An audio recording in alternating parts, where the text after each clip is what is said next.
अस्सलाम वालेकुम हाज़रीन ऐं नाज़रीन। ड्रामा सीरियल दुलाब जी अचण वारी एपिसोड एक बेहतरीन थियण वारी आहे दोस्तों। इन सां गॾोगॾु तव्हांखे हिकु ॿी ख़ुशख़बरी बि ॾींदो हलां।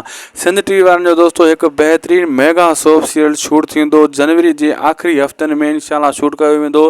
उनजो नालो बि तव्हांखे ॿुधाईंदासीं, लेकिन अचण वारे एपिसोड में नालो ॿुधाईंदासीं। फ़िलहालु तव्हांखे कहाणी ॿुधायूं उहो कहिड़े क़िस्म जो ड्रामो आहे। दुलाब दोस्तों त ख़तमु थियण वारो आहे 100 ते, ऐं 100 ते दुलाब जो एंड कयो वेंदो। ऐं तव्हांखे ख़बर आहे शुरू खां वठी मां ॿुधायां थो त दुलाब जूं थोरियूं क़िस्तूं बचियूं आहिनि। ऐं ॿियो दोस्तों इहो ॿुधायां जेको नओं ड्रामो उहो थर ते शूट कयो वेंदो। मिठी भिटशाह ऐं दुम्बालो यानी अज़ीज़ाबाद में इन लोकेशननि ते शूट कयो वेंदो, जिन जो डायरेक्टर मंज़ूर दानिश उर्फ़ लौंग, जंहिं हवेली ड्रामे ऐं हारियाणी ड्रामे खे डायरेक्शन ॾिनी हुई, उहो डायरेक्टर हुयो। ऐं सारंग ड्रामो बि तव्हां ॾिठो हूंदो, उहो बि जेको आहे मंज़ूर दानिश साहब जी डायरेक्शन में हुयो ड्रामो। वॾो जेको आहे डायरेक्टर आहे माशाल्लाह। सिंध टीवी ते ॿीहर उन्हीअ खे हिकु सोप सीरियल मिलियो आहे, मेगा सोप सीरियल। तमामु जल्द इहो शूट कयो वेंदो। ऐं लोकेशन तव्हांखे मां ॿुधाए छॾियां, हीअ थर ते कहाणी रिकॉर्ड कई वेंदी थर जे हिसाब सां।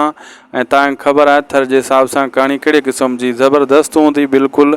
ऐं नालो तमामु जल्द उन जो बि असां तव्हां सां शेयर कंदासीं। ऐं दुलाब जे लाइ लाइक ज़रूरु कंदा।